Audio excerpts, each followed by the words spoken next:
A burst pipe? A dead water heater? The AC calling it quits? Who do you call?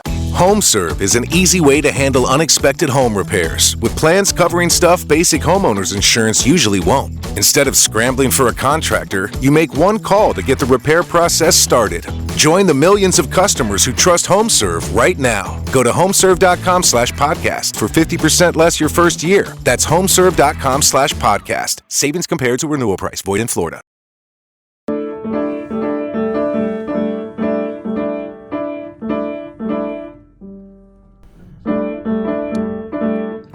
All right, well, we are here, episode 26 of Life in the Dad Lane. We're still in 9 months, to very tail end of it. My name's Ed Placencia. This is Lane Compton. We are here to talk about the adventures of a first-time father, Mr. Lane Compton. Lane, what's been going on this week? There has been some exciting things as far as development. I realized that I hadn't really been sharing from that app, the Wonder Leaps, whatever. Often because they were coming at times that were offset with, I was reading them when I wasn't doing the podcast, or like days before, and then I'd forget. But he's in his leap number 7, as they call it. Wow. Yeah, which is kind of exciting because they often span a couple of months. And oftentimes the beginning of the phase is the fussy phase. And that's definitely what he's in. Really? And I've shared that often I don't, it's give or take a couple of weeks, and they say like, it may not be happening right now. And I'm like, it's kind of like a horoscope, Right. You can read it. But this is pretty on point, and even my in-laws are in town, hanging out with the kiddo right now, and my mother-in-law, when I had said that this was happening, the things that are in the leap 7 in the fussy phase, she was like, oh well, yeah, that's pretty standard for 9 months. I was like, okay, so we're tracking right, but I'll just read from it because I think it's kind of interesting and spot on. We can kind of jump into a few of the things. By taking leap 7, your kid will begin to discover that things happen in a certain order to produce a certain result. Your baby's brain is developing rapidly, changing his world. This promotes learning, but can also make him anxious. Everything suddenly feels different, as if your baby is waking up in a different world. The difficult phase has begun. It's a new way of thinking, but it also means that not everything will work right away. This can be frustrating for him and cause your child to become angry, tearful, or even clingier. The world suddenly follows new rules, and he has to process all of that. During this phase, your baby may need extra proximity and comfort, and what better way to feel safe and comfy than being close to you? And all of that really kind of tracks with where he's at. He's definitely been happy one moment, and then what happened? You were just happy stacking cups and knocking them over, and that was your favorite thing, and now everything's gone to shit. What's going on? Right. So he's in that, and it's definitely crawling to us all the time, wanting to be picked up a lot more.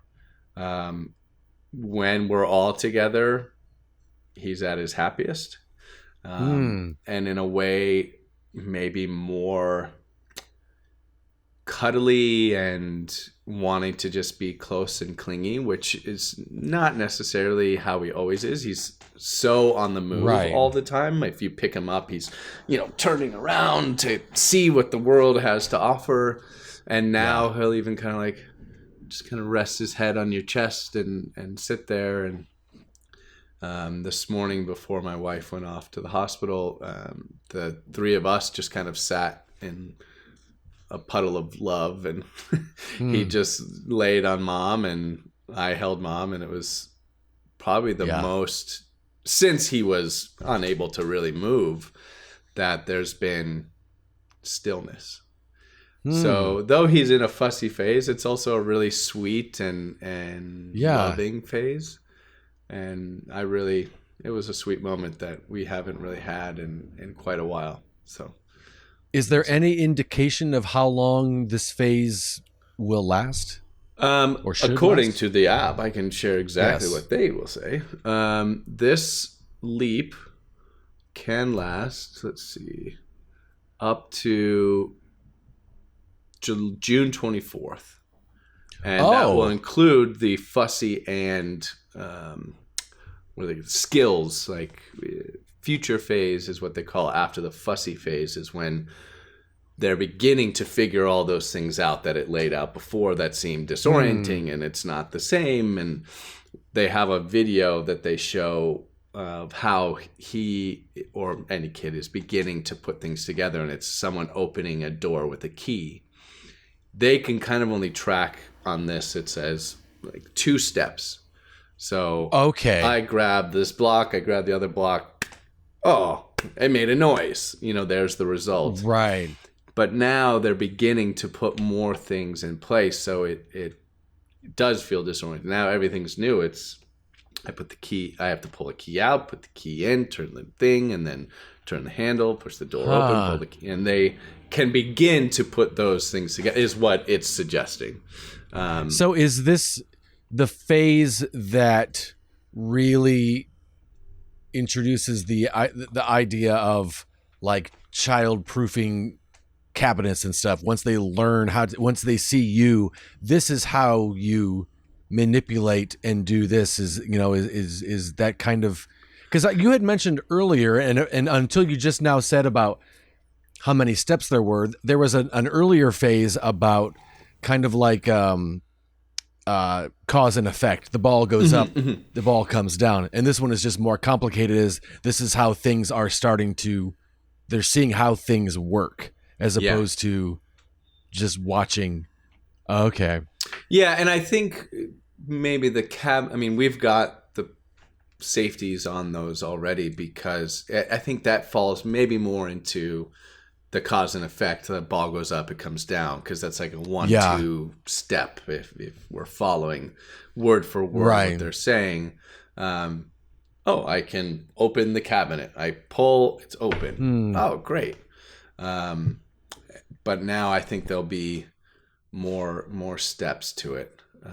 He certainly is expressing when he's not happy. And then it just turns on instantly, it seems. Seemingly. But something must have happened that, like it says, some days your baby is all cheers and smiles, and then the next day completely the opposite. Mood swings can be quite unexpected. One moment he'll be happy doing his own thing, and the next moment is totally annoyed, just like that, for no apparent reason at all. And we're seeing that. And then the other thing it mentions is jealousy. They may become a little grumpy or naughty or over cuddly when you're paying attention to anyone else other than them. And with the in-laws in town and spending time with them or talking with them, if he's playing and all of a sudden looks up, it's like, hey, you two are talking to each other. I'm over here. What's going on? And before I had even read into this, the noticeably naughty had started to come up previous. So we had spoken a few episodes ago about what I was kind of calling his development of a sense of humor. Like he's got something and then he sees it and he drops it and he laughs. We all laugh. Well, that has evolved into now, I know the things, or this is him saying, I know the things you don't want me to do, as in dig into the plant or touch the porcelain elephant that we have hidden in the corner behind a bookshelf in a chair, so you can't quite get it, but he knows he can reach it and we don't want him to. And he'll go over there and he'll be like, Just looking at you while he's reaching. And he'll hear no and he'll stop. And then go right back to it. So he's really pushing boundaries with this too. And I was going to ask how someone his age can be naughty because he's not really able to, he can't turn the TV on and flip through channels and stuff like that. So I wondered what he was doing to be quote unquote naughty. Interesting. Yeah. Same with when he's unhappy sitting and when we're feeding him. If he wanted more and there isn't, or he's upset that the thing he was eating is gone, pick his plate up and just put it on the side, throw it over the edge. Pick the spoon up and throw it over the edge, and then he wants you to get it. And so that kind of boundary testing thing is happening. And how do you guys do with that? It's kind of I give him a couple of times. Like, all right, I'll pick it up for you. Here you go. Here's your spoon. But if you do it again, it's all gone. Do sign language, and then he'll go drop it. It's like, okay, no more spoon. And sometimes it makes it's tough. Right. It's like, oh man, gotta be tough already. Gotta be bad cop. Yeah, and because I imagine in the moment, all you want to do is make him stop crying, but then at the same time, you have to remember to be a parent and start to, and do parenting things. So it can't be easy. Yeah, it's not. But I just through my own journey of therapy and growing up, I mean, boundaries are so important, and something I think I had to learn to really do. And you had to learn to do what? To enforce boundaries? No, to set them for myself. Okay. Really. Okay. Yeah. So I really want to be able to instill that in him early, so that he knows what they are and how to certainly follow them for us, but to be able to set them for himself and know that that's a thing you can do and should do. Boundaries are helpful. But it's tough to, it's like, I can pick it up for you. It's no problem. It's like, it's a slippery slope. I feel that's true. And he really is getting a kick out of, no. It's like, oh, I'm not supposed to. Okay, let's go. I'm going to try it again, Dad.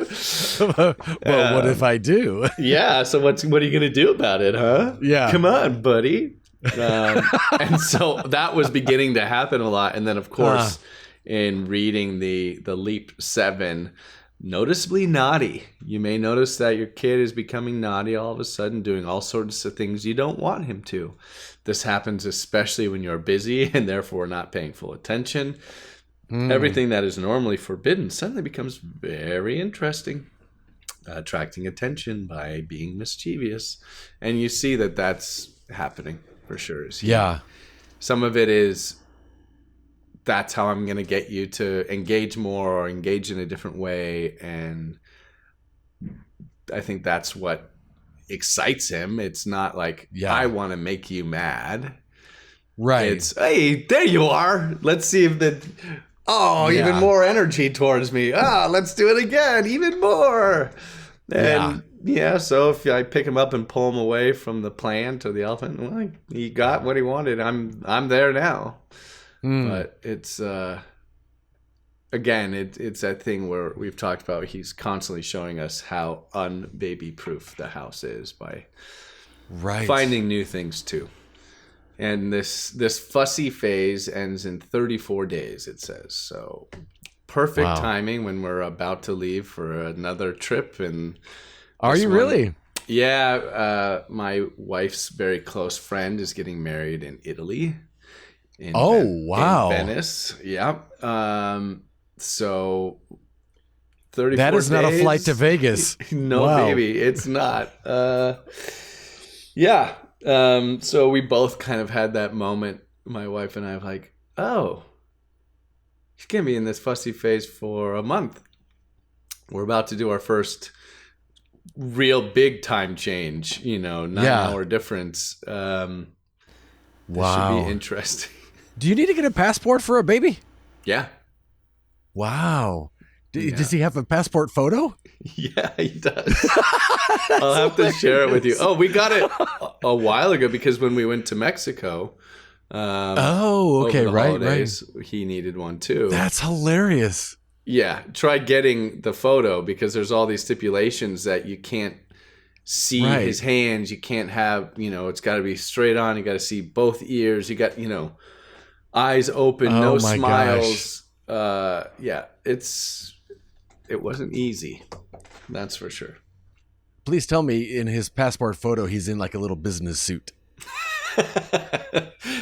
Yeah, but you can't see it because it's a headshot. Oh, that's true. No, I forget what he's wearing, but it's a pretty amazing picture for a first. Well, time. that's funny now, just because at this age, I mean, even he already looks so different now. It's funny that at that age, like, is it like any other? Like, is it good for 10 years? Like, is it if you travel at 8 years old? Is it going to be? It's not as long. If I'm remembering correctly, I'd have to look that up. But if I remember correctly, it doesn't last as long as ours, an adult one does. Right. Which kind of makes sense. Yeah. Yeah. Here's my picture as a baby. Yeah. I'm 8. Okay, I guess I can see it. Come on in. Yeah, no, I can't remember how long it is, but I don't think it's 10 years. But I could be wrong. Anyone listening? When are you guys going to Italy? Next Tuesday, late afternoon. Wow. We do kind of a late evening overnight through London, and then early morning London, we get on a flight over to Venice. Fussy phase in a tin can going 500 miles an hour. It should be perfect, right? Yeah. What could go wrong? 200 other people. It's going to be fine. Yeah. Yeah. I mean, I think thankfully he's had the experience of being on a plane. Right. I don't know if those memories are trackable for a kid at that age, but. What are you trying to pregame, I guess, in your head as far as like, okay, the biggest Tactics. thing will be, we got to stay in our seats. Like, we're not going to, there's no play area or whatever. Like, what do you see as the thing you're really going to have to focus on? Well, we have been kind of plotting different things to occupy him. And also because he's eating a lot of different things now, making sure we have a few of the food pouches on hand just to kind of give him something else to focus on, as well as some of he's into these little like peanut butter puff protein things that kind of just dissolve into your mouth. So snacks. I mean, it's kind of like think of an adult and then just make it a little bit more important because the world could end in a second if you don't have it. That type of thing, right? So like, I want a snack. I want snacks when I'm traveling, and something to drink, and something to occupy my time. So we have a couple of these indestructible books. I think we've talked about them. They're like the same material that foreign currency is made out of, a little thicker, but same idea. You can't tear it. It's waterproof. Yeah. And he loves just to kind of play with them and try his best to destroy them. But also they're good little books that he'll sit and read. So they're very thin, very lightweight. So thinking of throwing those into the backpack. I think we will take advantage of any time we can get up with him, that we will. In the past, he's really enjoyed walking the aisles and making friends with everybody as he goes by. Distraction. Lots of, how can we create distractions? It will be harder for sure, because the only other time we've done it, he's been young enough and small enough to kind of just ride in the carrier on mom and me. And now, if he's being held by you, like I said, he's turning around and he wants to grab and see things. I think it'll be a challenge for sure. What are your chances that he will, because it's an overnight flight, he will just sleep the entire time. I mean, I don't want to say it's good or not because I don't want to jinx it, but that's right. The thought that's process. That's the hope, though, right? Yeah. It had worked for us before when we did it to the East Coast. I think we did it to Florida as well. Is to plan that so that a lot of it is asleep. I mean, as a kid, nothing would put me asleep faster than riding in the back of a car at night.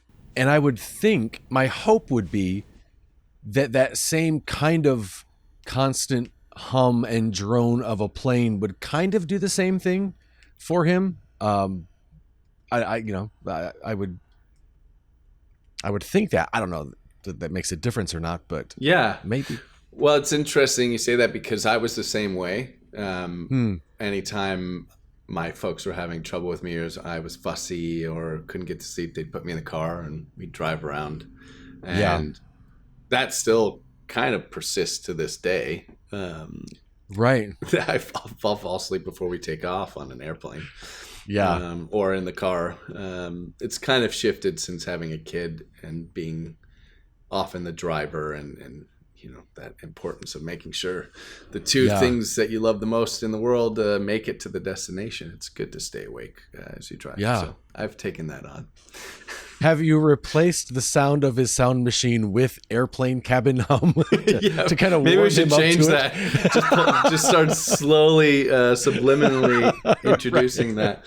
But yeah, it's interesting you say it because in the sleep training book that we have, been the one that we've been following, Precious Little Sleep by Alexis Dubief, it talks about a few different kinds of categories that each child may fit into, and what the categories often are naming what the crutch or the thing that helps them fall asleep. So are they a contact baby? They have to be in contact and then they'll fall asleep.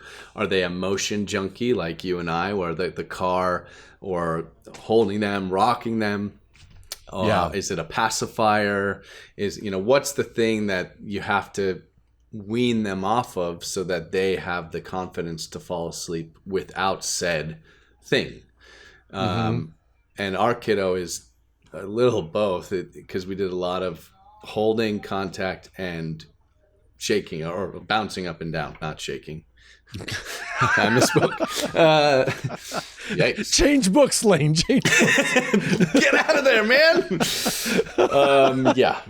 Not shaking, bouncing. The bouncing on the exercise ball, and it still helps him if he's in a mood and having trouble falling asleep, or he's woken up, he's really upset.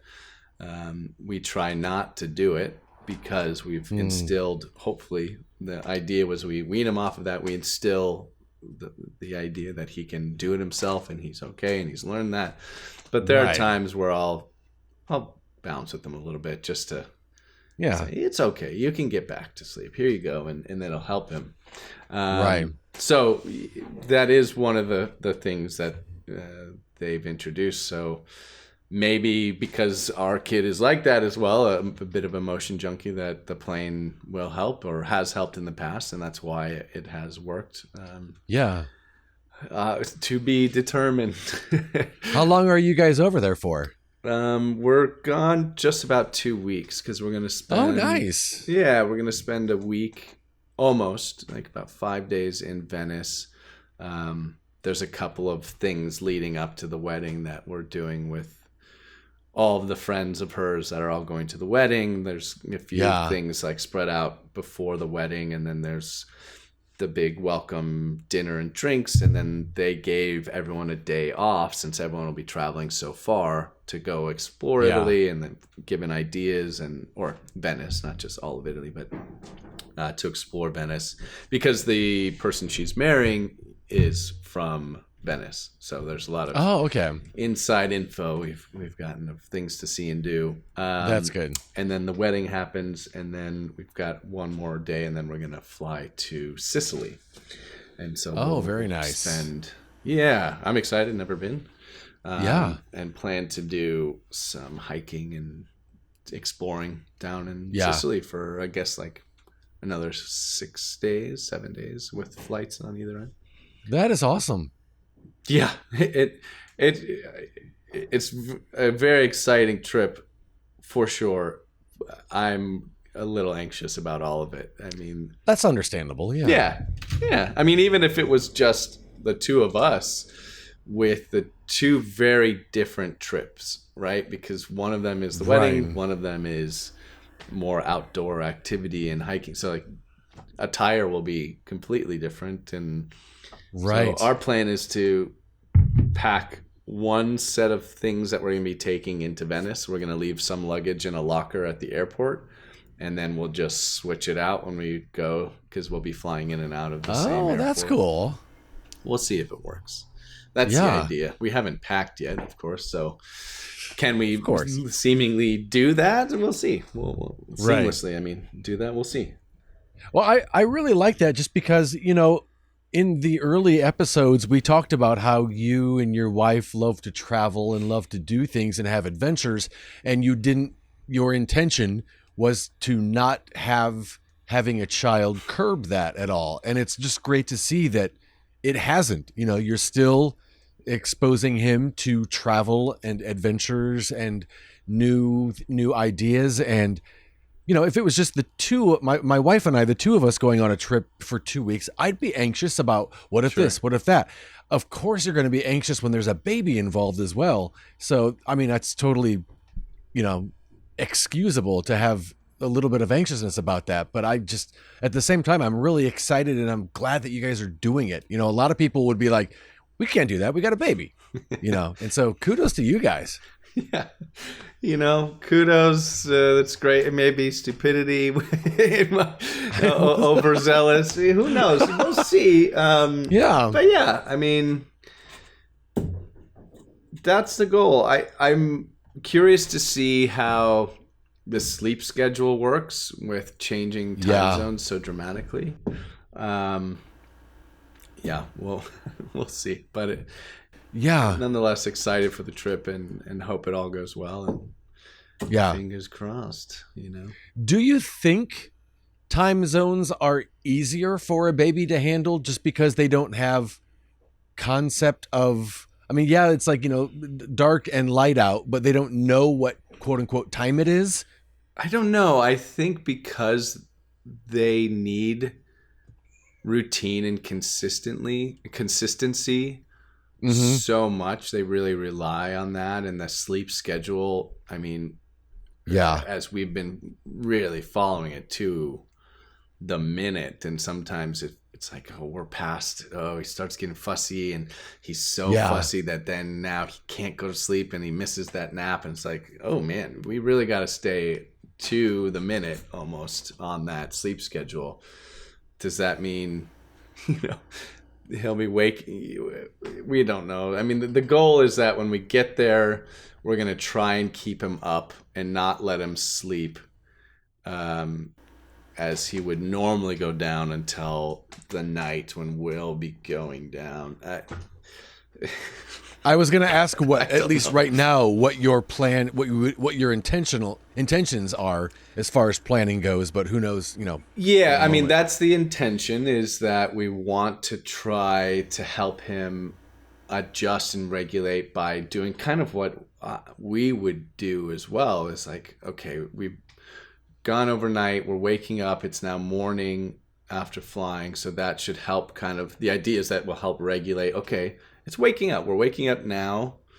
The sun's come up. Here we are. And then let's stay up through the day. You can have your 2 naps, as you might normally. And hopefully that will kind of shift things. When we saw my buddy and his kids in Florida, they travel quite a bit as well and have a pretty good plan, I felt like, as to how, like, when they travel that distance, they don't change the sleep, because they were coming from Colorado to Florida, and so there's, you know, an hour difference or 2 hour difference, right? And so if they were going to bed at 7, now they're going to bed at 9, and they're waking, you know, and that we're going to keep him that way because we're only here for so much time before we go back home.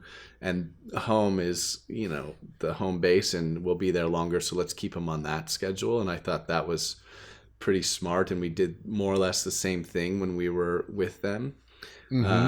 Just kind of as a following by their leading example, which seemed to be working. Yeah. When it's this different, I don't know. Yeah. We'll see.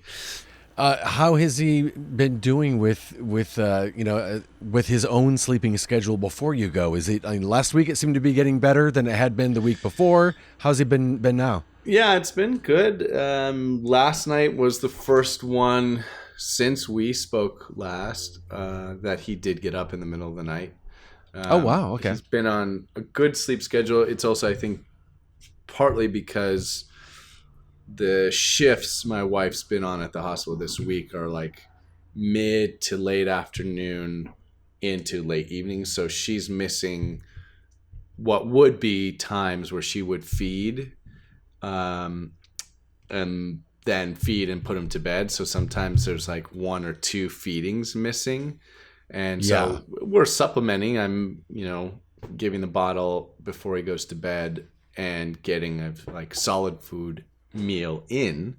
But sometimes that just still doesn't quite do it. And I think that's what made him wake up. So she's been on 3 of those in a row. And there's another one today where I think, it starts to kind of affect him a little bit. He adjusts pretty well, and it's just me putting him down, which is already a total shift because usually it's her doing it if she's here. And often her shifts can allow that. Either it's super early or it's the overnight, and so bedtime she's around. But it just so happens this week it's been 3-4 in a row where it's late afternoon or early afternoon, like today was 2 to 10 is her shift. Yeah. So, okay.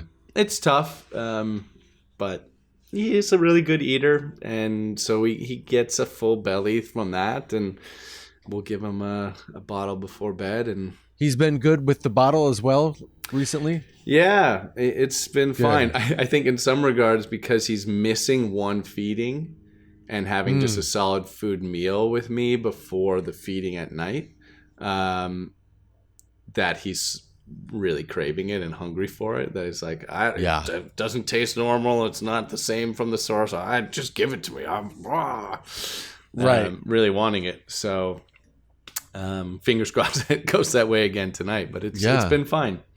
Good. Yeah, it's been good. Good. Good.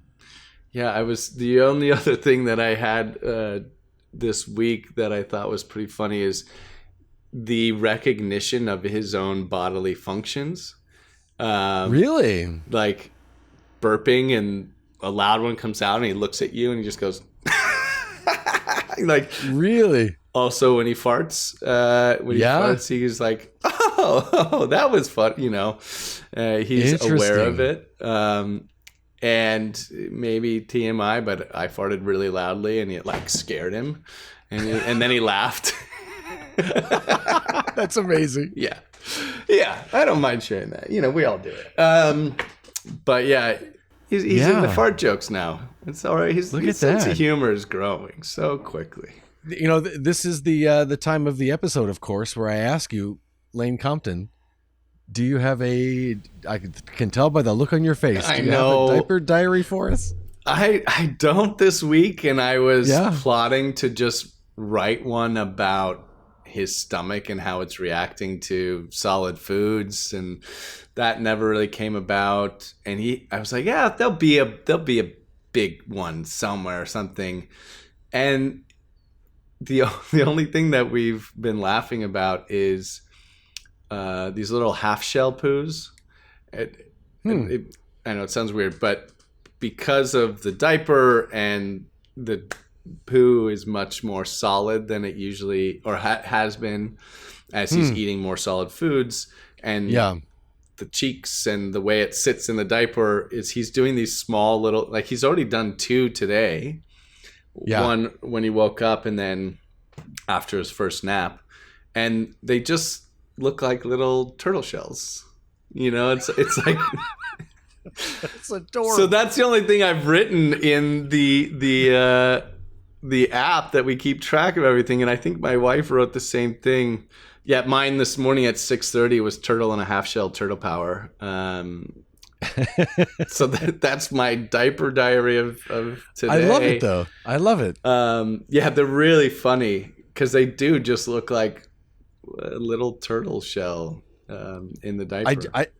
I'm just I apologize if you're listening for this imagery, but I'm just picturing a milk dud between someone's thumb and forefinger, and you just kind of squish it a little bit. That's what I have in my think in about my head. that, and it's not quite the size of your palm. You know, it's a little smaller. Yeah, that's kind of what it looks like. It really does. It doesn't smell like that. No. They may be small little turtle shells, but they're packing the full stench punch. I mean, these turtles live in the sewers. And the reference continues. Where's that baby laugh track? Come on. I know. There you go. See what I'm talking about, Ed? We need the laugh track. I would love that. I'm going to create it, and I'll just have it on my phone, and we'll start doing it. There you go. Yeah, they're still packing the punch of the sewer stench for sure. We have this diaper pail thing where we could be putting like an arm and hammer baking soda little tablet up in there that helps deodorize things, and we haven't really needed it. Wait, so where? So yes, let me explain. The diaper pail has a lid similar to most trash cans. The diaper pail. Yeah, no, not in him. I thought you were trying to pre-sanitize. Yeah, I put a little baking soda in his diaper. Yeah, I didn't explain that. Okay. But yeah, you're fine. The thing opens, and then when you put the diaper in, as you close it, it actually twists and pulls the diaper down to create a barrier, which does a pretty good job. But the stench, I mean, you walk into his room sometimes, it's like, I know I just took all the full load out, but there's been a couple stinky ones, and it smells, so it's almost that time where we need to be using the baking soda little tablet that it goes up inside the lid. I don't know. It's to help deodorize. Yeah. Right.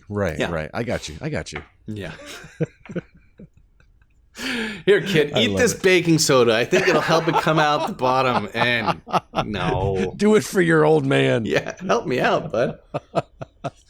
Is there anything that, for a while there, you talk about new parents and what do you need? And so we can't have enough diapers. We can't have enough wipes. We can't have enough bibs. Is there anything that at one point you couldn't have enough of, and now you're like, I think we're okay on these now?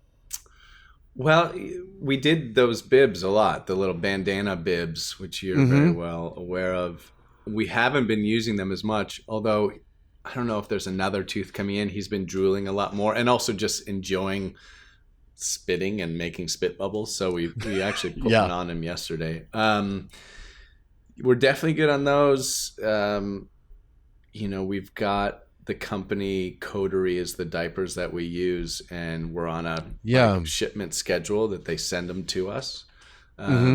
Never had to run out for diapers yet, knock on wood. So that's going well. Have you had to change the frequency that the diapers come? Like, have you gone from like 4 deliveries a month to 2 deliveries a month? Or no, it's kind of like a big lump sum comes. So okay. It's kind of a cute side story. Is it comes in a pretty large rectangular box, and the last one that came, it was when my wife's brother was in town. He and I cut out the side, like holes in each end, and then cut some shapes on top, and it's a tunnel that he absolutely loves crawling through. That's cool. So but back to the diapers. No, we may have adjusted it once based on thinking that he didn't need to go up in a size, but I forget. It's over my pay grade, Right.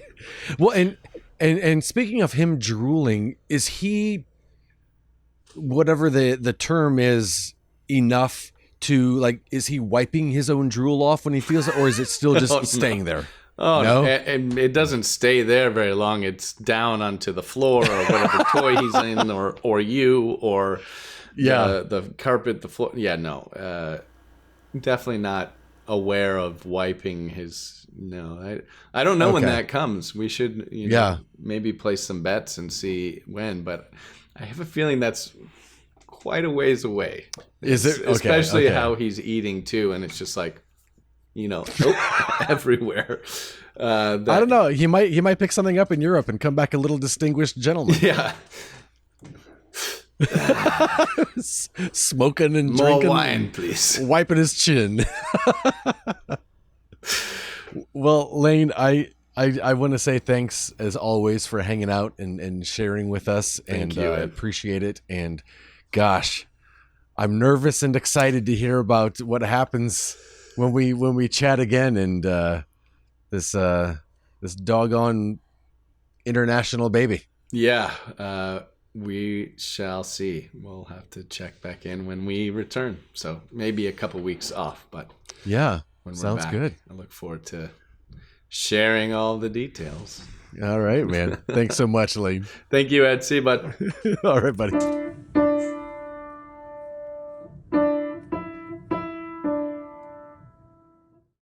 Are you noticing your car insurance rate creep up even without tickets or claims? You're not alone. That's why there's Jerry, your proactive insurance assistant. Jerry handles the legwork by comparing quotes side by side from over 50 top insurers, so you can confidently hit buy. No spam calls, no hidden fees.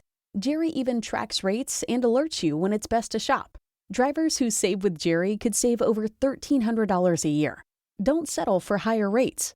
Download the Jerry app or visit jerry.ai/libsyn today. That's jerry.ai/libsyn. Feel your best and amplify your everyday look with Thrive Cosmetics. Go to thrivecosmetics.com/shine26 for an exclusive offer of 20% off your first order. That's Thrive Cosmetics, CAUSEMETICS.com/shine26.